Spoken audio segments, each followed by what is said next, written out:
Apa alasan abang mendukung Haji Komarudin? Yang pertama, histori kami kenal dengan keluarga orang tua saya, kenal mitra bisnis dengan orang tua Hakam. Yang kedua, Haji Komarudin satu letting sekolah sama saya. Kemudian kami satu kos di Banda Aceh, di Jalan Kumar, Lorong Kesehatan nomor 10 Banda Aceh. Itu.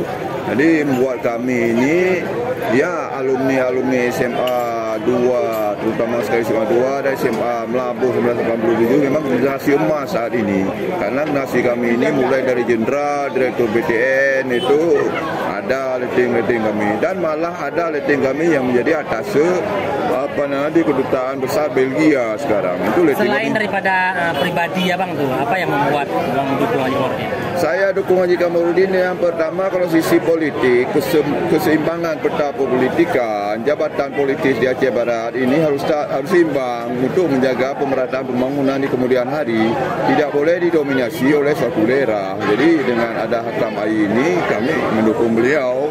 Dari sekian banyak program, apa yang paling menarik perhatian abang? Yang menarik perhatian bagi saya, yang pertama, beliau menampung 8 persoalan Aceh Barat saat ini. Yang pertama, good government. Yang kedua, tata kota baik berimbang agar sendi kehidupan ekonomi juga tumbuh. Yang ketiga, PDAM. Yang keempat, rumah sakit regional. Yang kelima, irigasi Loguci. Yang keenam, lapangan kerja generasi muda. Yang ketujuh, PAD daerah dengan cara restrukturisasi, efisiensi dan perampingan. Yang kedelapan, peningkatan income per kapita masyarakat Aceh Barat. Alhamdulillah, Hakam Ai, calon Bupati Aceh Barat, yang berani menjumpai saya. Saya mengapresiasi besar pada beliau. Itu pernyataan beliau atau abang dengar dari orang?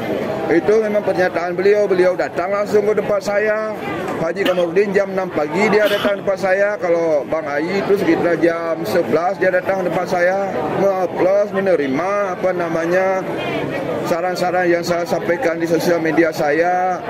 Kalau hari ini sumbang sih abang kepada tim atau acara kampanye ini apa aja? Acara kampanye ini saya sumbang 6.000 buah kelapa muda ini. Bentuk kepedulian Rocky Gerung Aceh Barat untuk fun and family-nya, untuk sukseskan kampanye akbar Hakam Ai hari ini. Oke. Nama asli abang?